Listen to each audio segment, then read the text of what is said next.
Yes, the East Fremantle theme song, but the really big story at the weekend was the return to Shark Park, or Good Grocer Park as it is now known. They had a win over the West Coast Eagles. Their CEO, Adrian Bromage, joins us on the show. Adrian, welcome. Good morning, Mark. How are you? Not too bad. What was it like going home, mate? It was absolutely fantastic, Mark. I can't say that the stress levels weren't high during the week, and lots to organise, and the coordination of the event come together really well at the end of the day. But absolutely fantastic to be back at home and see the guys and the girls run out and have some wins, which is really important. How did the venue go? How did it shape up? Yeah, we were really pleased. We had some issues with the surface earlier in the week, and our program really pulled together and patched up some areas that had some high traffic use from previous games, some community games that occurred the week prior, and they really pulled together. So the venue was great. What we found is it was a bit of a celebration, really, around the terraces and in the stands, and we'd like to think we had a really good, successful crowd here, and there was a really good vibe around the place, and that was the most important thing. And it was just, I think there was a lot of excitement about being back at the venue. Do you have any idea of what the crowd was? It's just so hard to put an estimate on it, Duff. I sort of surveyed a lot of people around the time, and at the height of the crowd, there was any estimates anywhere between 2.5 and 4 was probably the feedback that I got. But it's so hard to judge, with the no gate and just that ability to count. It was very congested and busy over on the western side of the ground where all the facilities are. And then as you look across in the broadcast arc, there was a spattering of people, but down behind the goals where we had our inflatables and ice cream trucks, and our cheer squad got amongst it. And that was quite an active area. But both stands were full. The corporate, the luncheon that we had 200 people, and that spilled up onto our sponsored deck. So all areas were pretty well populated, and there's a lot to think that we had. Our estimates are somewhere between 3,000 and 4,000 across the course of the day, which is really exciting. That's a good. That's a good start, I think, to what is going to be a journey of exploration for you to work out how to maximise this and really make it work. There's been a lot of talk over the last couple of seasons as to whether this could work and whether it could work financially. What sort of have you crunched the numbers on this and worked out what sort of financial return you've been able to generate out of the day? Yeah, we have, and over the course of the day, the turnover of the place was really, really pleasing. Over 50k turnover from food and beverage on the course of the day, which is pretty exciting. As we've discussed in the past, we get a small portion of that, but importantly, what we need to do is put on that game day experience so people do come down to the Good Grocer Park and impart some of those dollars into that food and beverage offering, which means that it's good return for the club. But on top of that, we sold a great amount of merchandise. Our team have done an amazing job to work with our new apparel partner, ID Athletic, to put out some really good, strong merch, and that was in excess of 10k in sales there. So, overall, we're really happy that the patronaging was right up, and it justified us bringing in our temporary stand and going down the path of getting our signage up and really honouring our partners. So, overall, I think a really good game day experience was had, and that will translate into more dollars further down the line. So one thing you probably can track is member turnout. Give us a gauge on that. How many of your members showed up, and how happy were they with what they saw? Yeah, I think feedback has been generally really good. We are going to learn. As I said, we're on an exploration path here about learnings all the way through. But what we found is our membership categories that have access to our main grandstand all showed up. So there was a really good turnout there. Really good showing of sponsors and our partners. We've worked really hard to bring them back and try and honour them the best we could. So we had 200 people at our first season opening President's Lunch, and they then spilled out onto the deck. But then we saw really good representation through our 240 seat temp stand. So both of those areas are really strong. All around the Western Bank, we had a little can bar and and some white picket fence to really designate a members' social area, and some food trucks that we bumped in. And then, as I say, up around the kids zone, we saw a lot of families sitting out on the other side of the ground and just enjoying the sun and a great day of footy. The playing surface, you mentioned some issues there. I guess I'm a little concerned about that this early in the season. Is that going to be an ongoing issue with more traffic and community traffic coming through the ground, or do you think you'll be able to get that under control? No, we'll get that under control. We knew that there was going to be some volumes through the early pre-season. Now, as we settle into waffle football and both our men's and women's programs being here at the ground, it actually gets a 2-week spell now. And obviously the traffic's still there through the training events, but it will give us an opportunity to really settle the ground down. It's only just that there's a couple of patches that we've had some issues with, but one of the things that they assured me, talking to the guys at Programmed, is that the ground has exceptionally good drainage, so it will, as it thickens up and its surface really knits together, it will be really strong and present a really good surface through those winter months, which is pretty reassuring from our point of view. Last time I think we spoke, you were in the process of finalising your licence agreement with the venue operators. Have you sort of got that under control and all locked away? Yeah, we do. We've had some really strong catch-ups with the town and all the associated legal people over the last couple of weeks, and pretty pleased to say that all of the commercial arrangements have been satisfied, and there was just a few legalities that we were just trying to sort through, just to make sure that it read the correct way and becomes a practical document, not only so we can operate successfully, but then get on and work on the commercial aspects of that agreement. So yeah, we're really close. We have a final draft at the moment, which I'd like to think will be ticked off by our board and the town of East Fremantle, and we can move on to enjoying some football. Were there representatives from WA football there, and did you get feedback from them about how they thought it went? Obviously, the no fences thing is a bit of a trial for them as well this year. Did you get any early thoughts from them as to how that had worked?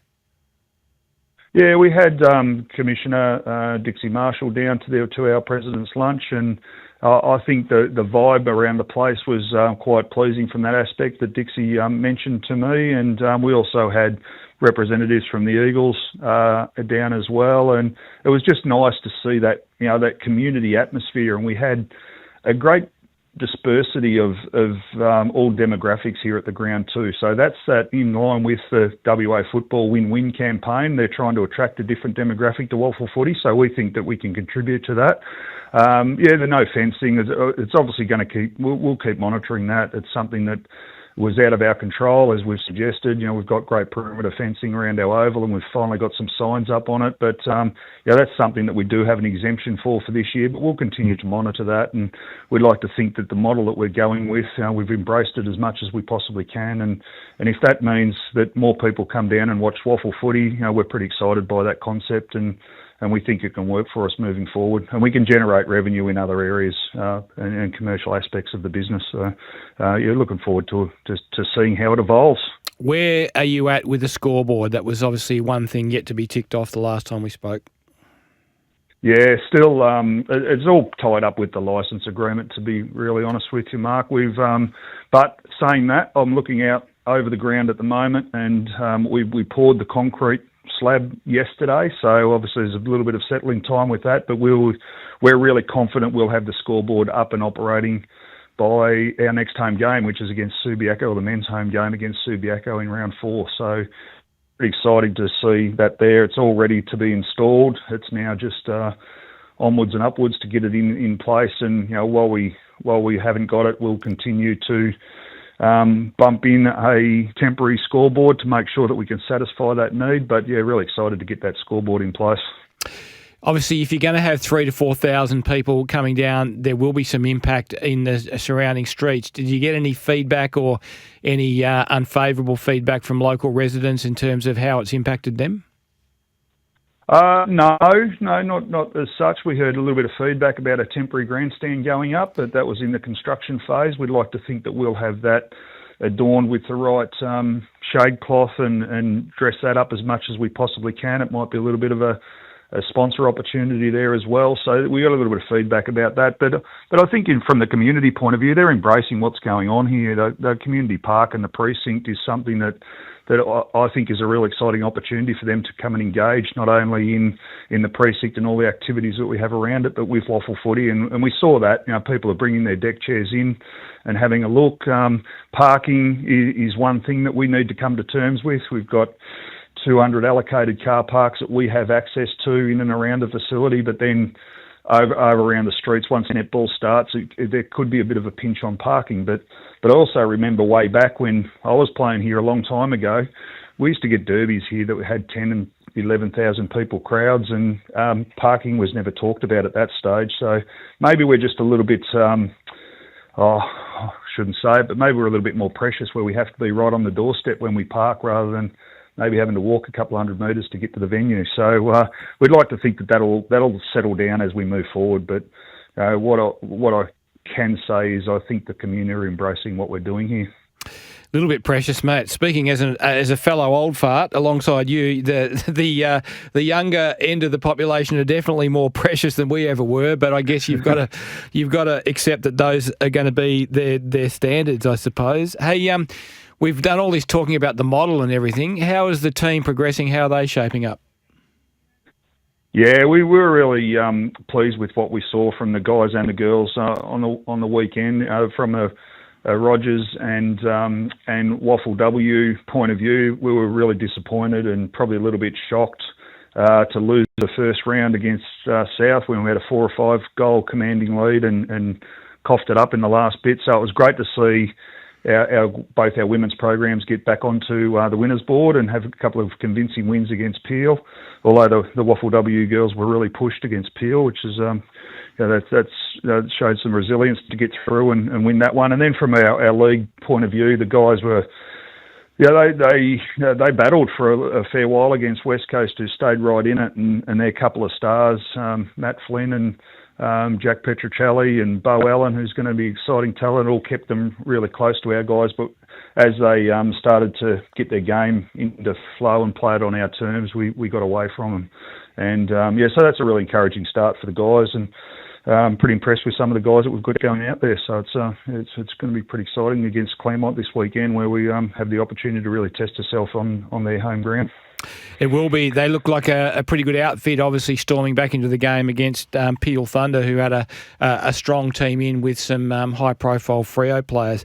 Do you think, one more before I let you go, Adrian, do you think that there are areas that you're going to have upside over and above other waffle clubs because of the way you've set that up? Obviously, you're going to lose in a few areas, but are there areas you think you can make gains and maybe show a different model that might show a different way forward for all waffle clubs?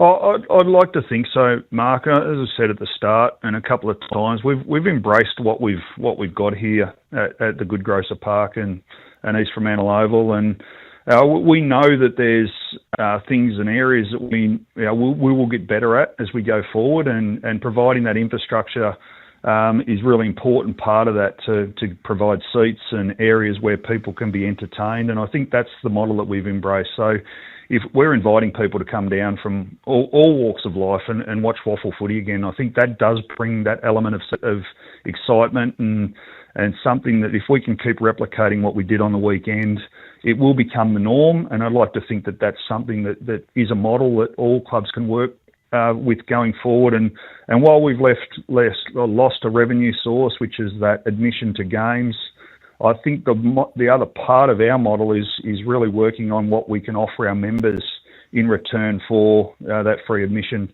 And we've done that really successfully with the Carnaby's discount, so the food and beverage discount when they come down to the Good Grocer Park and enjoy that food and beverage offering with the 10% discount.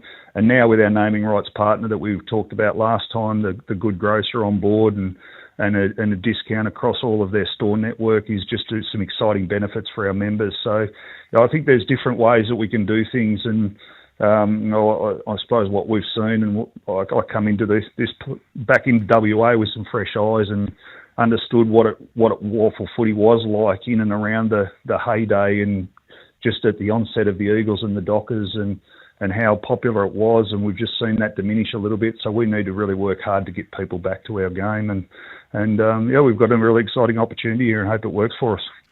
Mate, all the best. It's fascinating to see a waffle club do it a different way. I hope it really goes well for you. Hopefully it can offer an option for a different way forward for the entire competition. Thanks for coming on the show and talking about it. That's wonderful, Mark. Thanks for having me. Adrian Bromage, he is the CEO of the East Fremantle Sharks. Of course, their big return to their home ground, now known as the Good Grocer Park, down there in East Fremantle at the weekend. We'll be back with more after the news.